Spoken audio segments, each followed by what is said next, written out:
Hello, readers, and welcome back to Reading in the Middle, the podcast where we celebrate middle grade books that make us laugh, think, feel, and sometimes wish we could book a one-way ticket straight into the story world.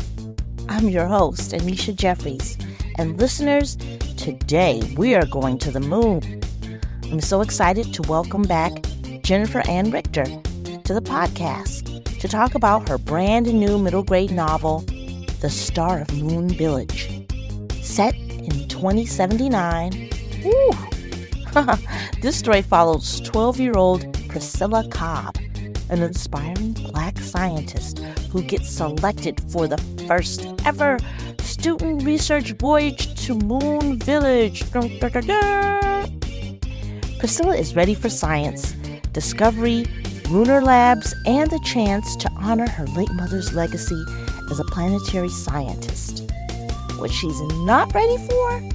Celebrity drama, media spectacle, moon tourism, and having to spend time with pop star Starletta, a girl she absolutely does not want to deal with.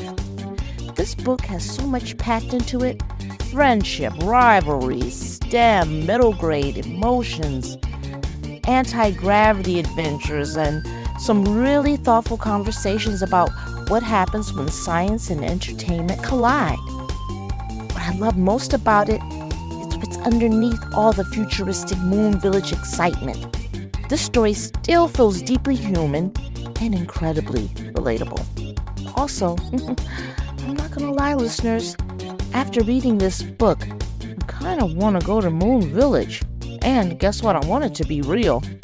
So get comfortable, grab your favorite snack, preferably something astronaut approved, maybe Tang, and enjoy my conversation with Jennifer Richter.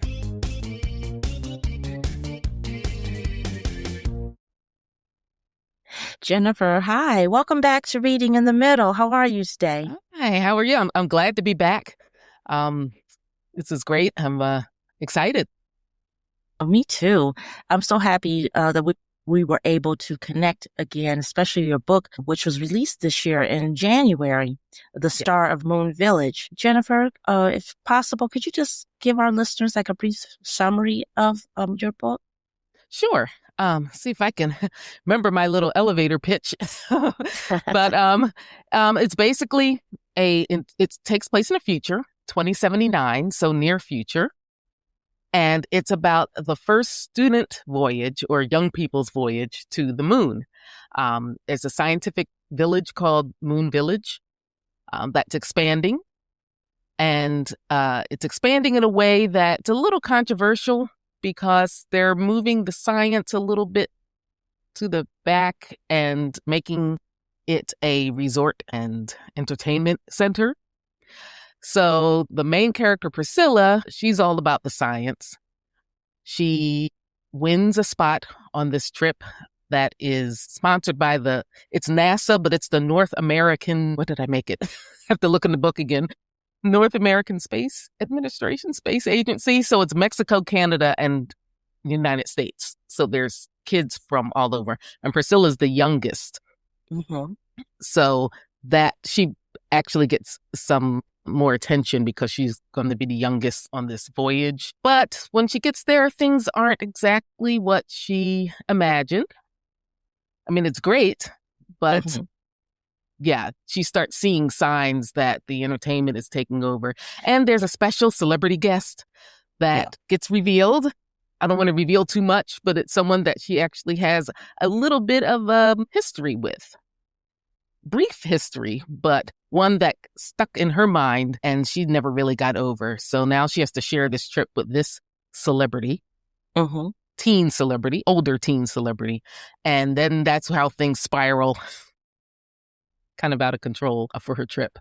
Now, Jennifer, I have to tell you, the book, it made me wish that Moon Village was real, but just not the moon part, but for the student labs, the anti-gravity experiences, and the idea of kids getting, to do real scientific research in space. Mm-hmm. What was the first image or idea that came to you for this story? Well, this story actually started out as a short story. All of my manuscripts that I've written so far actually started out as short stories because that's early on what I preferred to write. I like poetry and just shorter pieces because that's what I like to read growing up, shorter pieces that I could finish in one sitting. So the original story I was back in maybe 2014, that long ago, and it was called Space Girl. I was trying to shop it around to, highlights of other places. The plot was a little bit different. There was a student trip, but it was more of a commentary on like celebrity worship, and this one pop star who was going to be on the trip was someone who wasn't necessarily a good influence on younger girls. So I was trying to make a little statement about that. I decided to change direction and try not to be so like antagonistic. There is going to be conflict between the two characters, but it's going to be on a little bit different theme. Mm-hmm. So that's what started. And STEM, science, I liked science growing up. I wasn't great at it. I did want to be an astronomer when that was one of my early career goals, but then I took a physics class and realized that that's maybe not my strong suit. So I loved astronomy. I liked science. And I thought, I wanted to bring that love into this story. Just like with Bird Nerd, my love of birding, which I developed as an adult. But the astronomy was something that I enjoyed as a kid. And so I remember, stargazing, my telescope, looking at the moon. So that's kind of how it started. It started with me just thinking like, okay, I like the idea of writing something that could maybe spark a new hobby, a lifelong hobby for a young person. So with Bird Nerd, it would be birding. This, I thought, well, astronomy, but instead of it being just about a girl who was interested in astronomy, why not make her actually go to one of these celestial bodies, the moon? So I was like, set it in 2079, make it believable. I mean, it's not fantasy. It is more, I guess, contemporary or sci-fi. So I wanted to create a village where a young person could actually picture themselves, maybe in 2079, working there. So, with Artemis, you never know that maybe that's something that by the time, the year 2079, there will be a moon village. So be something that a young person can aspire to actually travel to. Yeah. Yeah, because your character, Priscilla Cobb, she's brilliant, but she's also competitive, emotional, and Priscilla's is awkward sometimes. And she's also completely determined to prove herself. Was she one of those characters who arrived fully formed, or did you discover her while writing? That's a great question. A lot of times it sounds strange, but because you don't hear many authors approach writing that way, but I often approach with like the setting first. So whether it's short stories or whatever, I kind of think, okay, where do I want this to take place? And then I kind of think of the characters that would be going on this journey or living in that place. So she definitely developed as I was writing her, definitely fleshed her out. After writing the short story, once I decided to turn it into a novel, that's when I started having to think, okay, now she needs more of a backstory. Yes. Because in the short story, you can kind of, you're just focusing on one kind of very limited part of this person's life. So as I was writing, then I came up with, okay, what was her parents? What was her family? Is she an only child? And I wanted to be a little bit, a lot of times they're tempted to base a character on yourself. So it's easier because you're thinking, okay, write what you know. Well, I know myself. So for her, I wanted to make her, for instance, her relationship with her dad. So it's a single dad situation. So the relationship I had with my own dad was a lot more like formal. That was just his way, he was kind of a stoic type person. With her, this character, I was like, well, let me imagine a girl who has a very casual, kind of funny relationship with her own dad. So it developed that way where I just started thinking of things that are maybe different from me. And once I came up with the conflict then I had to kind of fill in a little bit backstory of why she feels a certain way about science, or a certain way about just maybe playing second fiddle to someone. So things that she has to work through. And also, Priscilla doesn't just like science. She believes science can change the world. And then she arrives at Moon Village and realizes everybody else may not be there for the same reason she is. And that, I like the way you had the tension in that. It felt really real. Did you always know the story was going to ask what happens when discovery becomes entertainment? Yeah. Yeah, I definitely wanted to explore kind of the battle that we have between not just science and entertainment, but, faith and science. Even though it's not a book about faith, I include things in there, like her grandmother's woman of faith. And so I wanted to kind of talk about how everything can really work together. Everything doesn't have to be in these, silos and this against this. They can complement one another. Mm-hmm. So, yeah, I think early on, I definitely wanted to address that. It's just as I was writing it, it kind of became more fleshed out. And I started just thinking about these things more and how to bring it all together. Now, we didn't mention her name, but there's a pop star on the moon. Yes, right. Yeah, and her name is Starletta. Yes. And I was like, oh no, Priscilla's going to lose her mind having to deal with this pop star on the moon. Mm-hmm.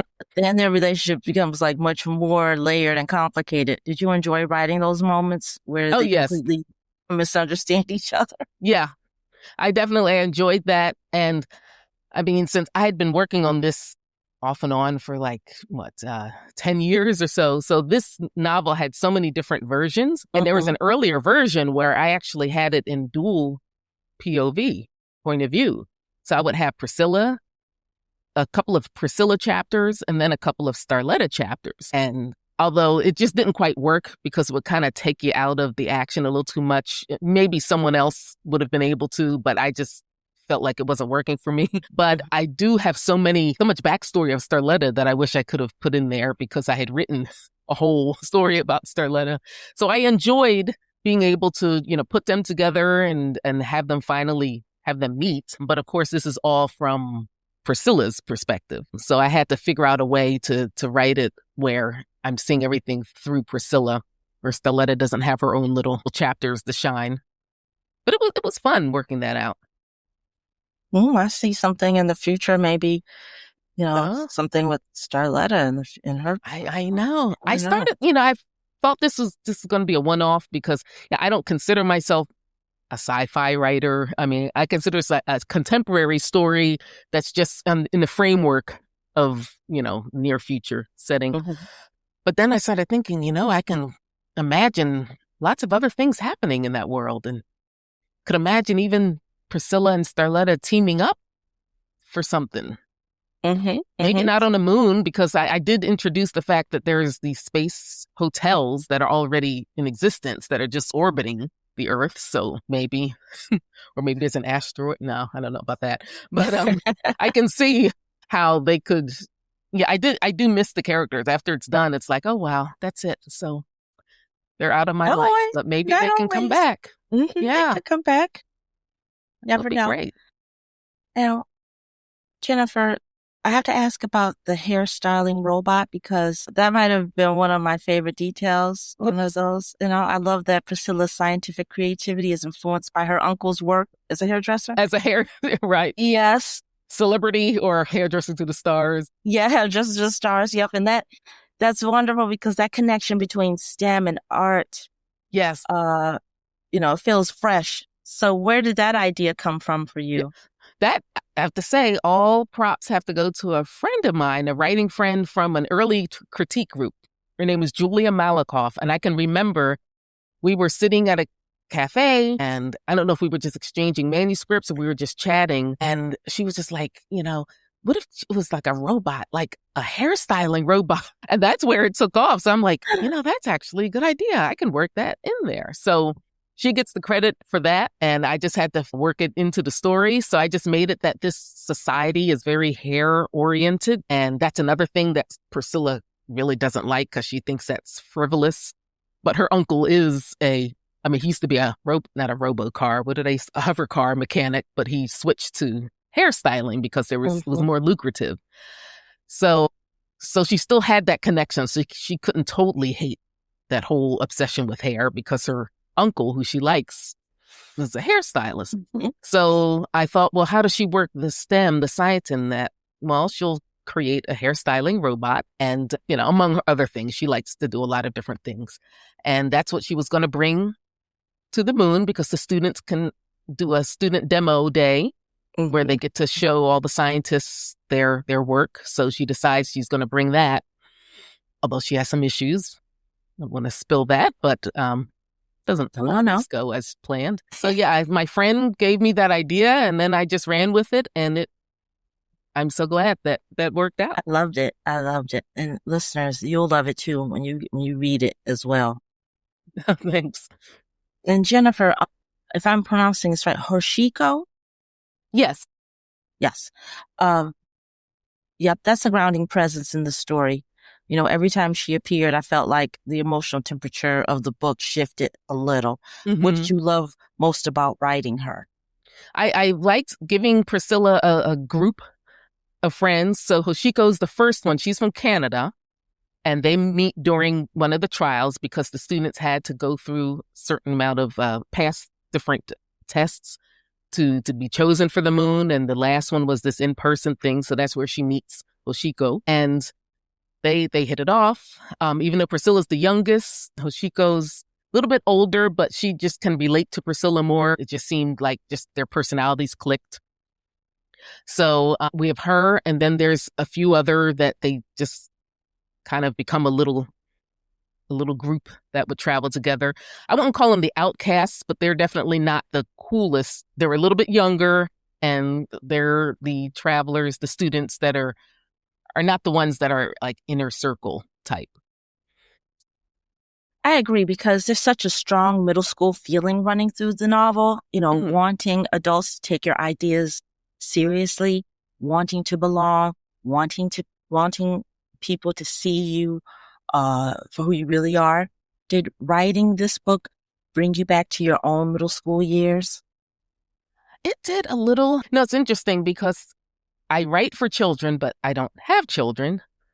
But I have such a memory of childhood, almost too vivid, because some things come back and I'm like, oh, I wish I could actually forget that. So yeah, that was influenced by some of I can't say specific incidents in middle school, but just the feeling. It was just easy for me to just go back. And I remember what I felt like. Now, Priscilla is a little bit different because 2079 schooling is a little bit different. I don't go into details because most of this trip takes place during school break and summer break. But the learning villages, they're not called schools anymore. They're learning villages, and students can take classes just depending on what level they are in specific subjects. So Priscilla is very advanced in certain things. So she's actually studying with older kids. And then in other situations, she's with her peers, which is why she was able to go on this trip, because she was younger, but she was in a lot of more advanced classes. So that helped her in the selection process. Mm-hmm. So yeah, it's definitely has that middle school vibe, even though they're in outer space. Yep. And there's no schooling per se, but they do have to do some educational things like work in the labs. They each get their assignments. And I love that 2079, that's far off, from where we're at right now, but that doesn't mean that it's not coming, so we can always kind of see beyond the future. I know when I was younger, anytime someone would say the year 2000, I really thought we were going to be in space. I exactly. I literally can remember, shows my long-term memory, but I can remember sitting at the dining table with my mom and my brother. And this must have been in the 80s or something. And we were all talking about what life was going to be like in the year 2000. First of all, we all was like, okay, I'm going to be this age, you'll be this age, and Mom, you're going to be this. And like, we all thought flying cars, Yes. that was the big thing. The Jetsons, because we watched the Jetsons. So, and a house robot. Yes. Yeah, that didn't happen. Well, the one thing they got right were like what we're doing right now. Yes. That's true, because I remember that was a big thing where I thought, boy, if we could just, talk on the phone and see the person. Yeah. I remember that. And then actually in my elementary school hallway, there was framed pictures of inventions, like inventions to come. And I literally remember one picture of a woman talking on the phone, and there was like a computer screen, and she can see the person she's talking to. And that was, it was something that was real, but it was not something in households or anything. It was just something experimental. But I remember always passing by that picture in my school hallway thinking, boy, that's going to be so cool when those things come out, for regular homes. That's what I was thinking too. I'm like, I just can't wait. So yeah. For you to say, 2079, you never know if we'll have, schools in space. The possibilities are endless. So yes, we don't know. Right. And I think also librarians, educators, and parents are going to find so much to discuss here in your book: media influence, ambition, the ethics in science, teamwork, representation, and how young people advocate for what matters to them. Yes. Were you thinking about those conversations while writing? Yes. Yeah, I definitely wanted to spark conversations about the future, first of all. I purposely didn't make this a dystopian future. Nothing against, some of my favorite books are dystopian, but I wanted to make this, there's actually a word, I think it's called solar punk or something, which is like sci-fi, but more positive, like picturing a future where, there hasn't been an environmental catastrophe or whatever. So this is kind of along those veins, even though, of course, I didn't want to make it a utopia, didn't want to make it without conflict, because then you wouldn't have a story. But I did like the idea of writing something where a person reading it can think about, how can we create a future like this? What has to be done, and to give them hope that a future like that can actually exist. Yes. So that's, So I'm hoping that at least if anyone, comes away with anything, that they come away with feeling a little bit better about the future, especially if they're not feeling good about the present. Thank you. Thank you. Thank you. Because we have to have hope, and we have to give young people hope that there will be a future, and it won't be just this gloom and doom. Yeah. We want them to be able to say, I can make a difference. I can make a change. Here's what I want to do. So we can make it to 2079. Some of my favorite scenes in the book were actually the quiet ones, where Priscilla is standing on the moon observing Earth from a distance, or simply thinking about her mom. Those moments gave the book so much, depth and emotion. Were those scenes harder to write than the action scenes? Yeah. In a way, because I do struggle, and in my critique group will definitely tell you this, I struggle with the emotional part because I tend to be more plot focused. So I definitely have to stop and start getting into the character more. And then once I do that, once I decide to do that, then it's okay. Then I actually enjoy that part. But it's just more of the remembering to do that, okay, there's more than just this happens and this happens, but just to stop and have those quiet moments. And surprisingly, even getting emotional if I write a scene, not even necessarily always the scenes that involve someone has passed away, but even scenes where two people reconcile. That actually, I think the most emotional I got writing this is a scene where two people reconcile near the end, because that was like, that quiet moment was the one, it's like, just wishing more people could could hash out their differences that way. So Yeah, because your characters who seem one way at the beginning of the story become much more complicated as the story unfolds. yeah. Was empathy one of the themes you hope readers would take away?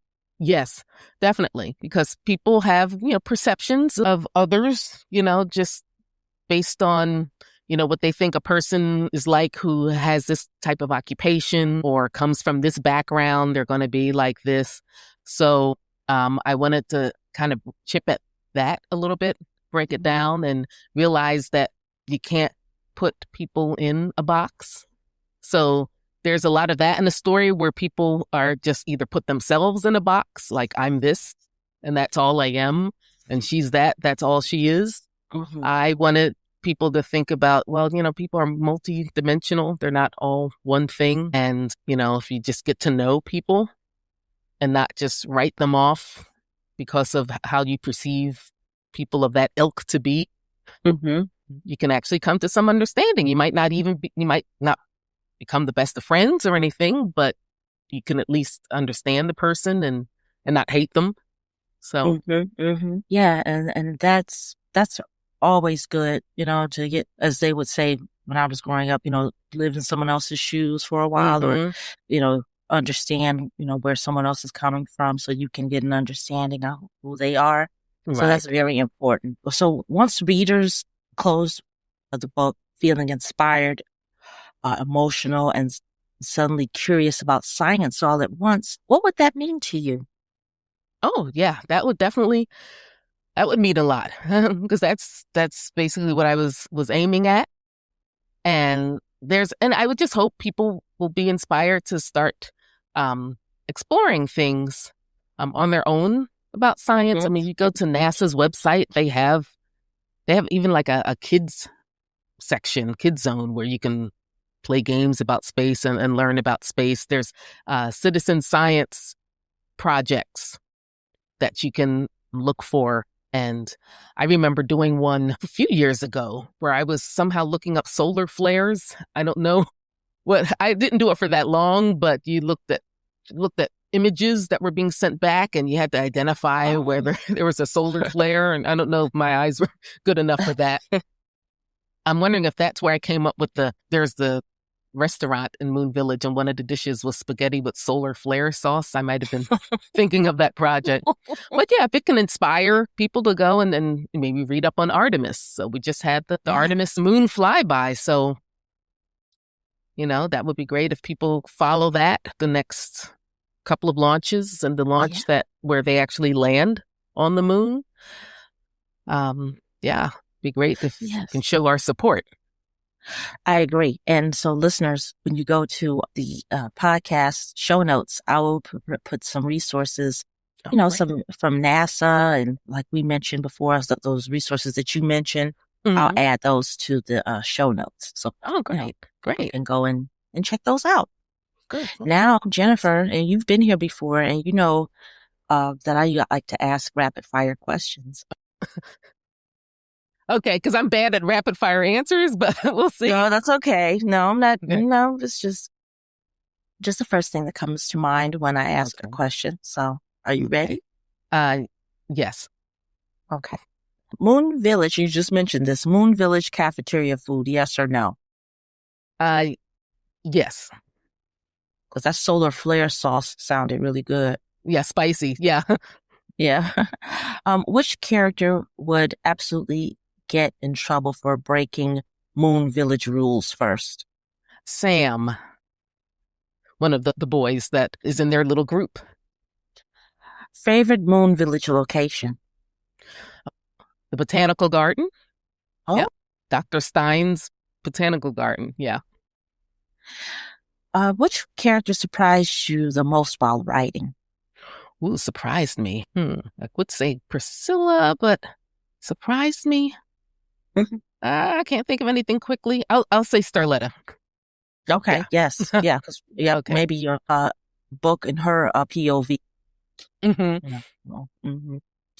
Now, I've asked this. I don't ask all the time, but I'm curious if the star of Moon Village had a soundtrack. What artists belongs on that list? Oh boy. Actually, I started getting into this. Okay, this is going to sound weird. Microtonal rock called they're a group out of Quebec, I guess French Canadian group called Angine de Poitrine. And they have the craziest costumes. They're polka dots, wear polka dots. And one of the characters has this long nose. The other one has this floppy nose. And I've just become addicted to their music. I've been listening to it like every night. Yeah. Their songs I can't pronounce because they're all spacey sounding because their origin story is that they're these two aliens that came to Earth and discovered rock music and they're trying to play. So now some people it's a matter of taste. They're very popular now, but they are controversial because there's some people like, oh, this sounds awful because it's the tones. It would be like if picturing an alien coming down, grabbing a guitar and drums, like what they would produce. But that would be the soundtrack to Moon Village. It would be, I think their song, one of the songs called Fabianc. Yeah, they're all weird songs. But my God. Yeah, Angine de Poitrine. Yeah. I'm captivated by that. Yeah, you got to check them out. They're good. Excellent. Coffee, tea, or astronaut ice cream while drafting? Coffee, definitely. I have to do the coffee. Which character would survive longest if all the technology stopped working? Would survive longest if the technology stopped working? I would say Dr. Petrova. Okay. Who works in the horticulture department. Yeah, she's very level-headed, very serious, and I think she'd get everything under control. That's a good one, yeah. Which character would secretly love hosting a podcast? Podcast? Probably Priscilla's dad. He's a talker and he's funny. So, yeah. Okay, one word you hope readers would use after finishing the book. Fun? Yeah. Yeah. They enjoyed themselves? Priscilla Cobb is just one fascinating character, Jennifer. And I want to thank you for letting us be in her world in 2079 because listeners, The Star of Moon Village just came out this year in January, but it doesn't mean you can't go and grab it at your library, at your independent bookstore. Yes. It's just wonderful, or wherever you get your books. But always support those independent bookstores. Yes. And there's an audio book, and I listened to a little bit of the narration, and the recorded books had posted on Instagram, and that sounds wonderful. She really brought my words to life. So, nice. It's also an option too. Yep, that's another option. So you can't go wrong. Oh, Jennifer, this was a wonderful conversation. I want to thank you so much for being on Reading in the Middle. Is there a website? Oh, you're welcome. Is there a website where our listeners can go and follow you? My personal website, I need to update it, but it's just my name, JenniferAnnRichter.com. And I also hang out on Instagram the most. That's where I've decided to be the most active, and that is just under my name. I just recently changed my handle just to make it simple. So if you just search for Jennifer Ann Richter, you should be able to find me on Instagram. What, you're not under Bird Nerd? Oh, no, it's just Jennifer Ann Richter, and I think it says Watcher of Birds. No, Writer of Words, Watcher of Birds and Stars, or something like that. Nice. I like that. Well, Jennifer, thank you again for being on Reading in the Middle, and listeners, go and get The Star of Moon Village. Oh, thank you for having me. Oh, you're very welcome. It's great talking with you.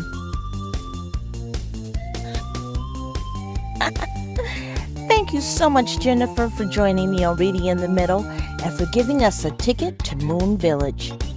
I had such a great time talking about Priscilla, Starletta, STEM, friendship, drama, moon tourism, and all the emotional layers packed into this story. The Star of Moon Village is one of those books that feels exciting and adventurous while also leaving readers with a lot to think about.